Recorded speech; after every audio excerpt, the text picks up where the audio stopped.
High বন্ধুরা, যারা আমরা বিএড ও ডিএলএড করে দীর্ঘদিন ধরে বসে আছি এবং হতাশে ভুগছি, এক্সাম নেই, কি করব কি হবে, তো তাদের জন্য আজকের খুবই একটা সুখের দিন বা খুবই একটা গুরুত্বপূর্ণ দিন। কারণ আজ কলকাতা হাইকোর্ট থেকে নির্দেশ দিয়েছে পর্ষদকে যে 2026 সালে মে মাসের মধ্যে আমাদের আপার প্রাইমারি টেট নিতে হবে, স্ট্রিক্টলি বলে দেওয়া হয়েছে। তো আমি আজকে ডিটেলসে আলোচনা করব কি রায় দেওয়া হয়েছে এবং কবে পরীক্ষা নিতে হবে, কি ব্যাপার পুরো ডিটেলসে আলোচনা করব।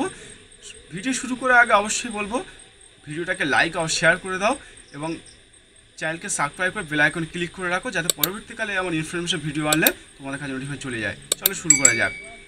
তো আমাদের 2025 সালে লাস্ট আপার প্রাইমারি টেট হয়েছিল, যেটা প্রায় 10 বছর আগে। তো এই ভিত্তিতে কিছু ক্যান্ডিডেট কলকাতা হাইকোর্টে গিয়ে কেস করেছিল, কারণ এনসিটি গাইডলাইন ছিল যে প্রত্যেক বছর একটা করে টেট নিতে হবে। যদি বাই চান্স এক বছর না হয় টেট বা 2 বছর না হয়, সেক্ষেত্রে কোনো প্রবলেম নয়, কিন্তু সেন্ট্রাল তারা প্রত্যেক বছরে সি টেট নিয়ে থাকে।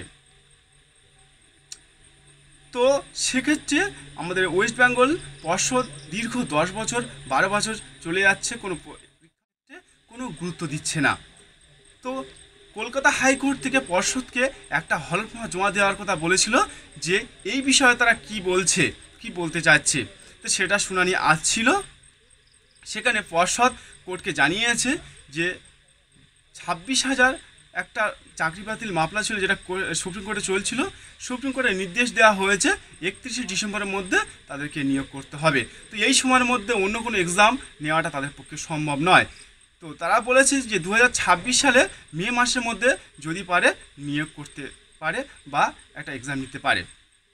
তো সেক্ষেত্রে হাইকোর্ট জানিয়ে দিয়েছে যে 2026 সালে মে মাসের মধ্যে তাদেরকে প্রাইমারি টেটটা নিতে হবে, তারা স্ট্রিক্টলিভাবে জানিয়ে দিয়েছে।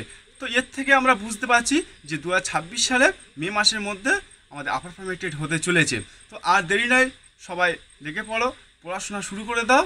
হাতে খুব কম সময়, কারণ দীর্ঘ বছর পরে আমাদের হাতে একটা গুরুত্বপূর্ণ সময় সুযোগ এসছে, যেটা মিস করলে একদম চলবে না।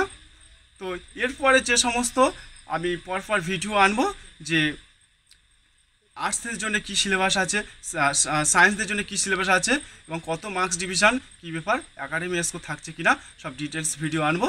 তো এই ভিডিওগুলো তোমরা পেতে গেলে আগে চ্যানেলকে সাবস্ক্রাইব করে বেল আইকন ক্লিক করে রাখো, যাতে এই সমস্ত ভিডিও আনার সাথে সাথে তোমাদের কাছে নোটিফিকেশন চলে যায়। থ্যাংক ইউ, ধন্যবাদ। আজ এ পর্যন্ত, দেখা হচ্ছে নেক্সট ভিডিওতে।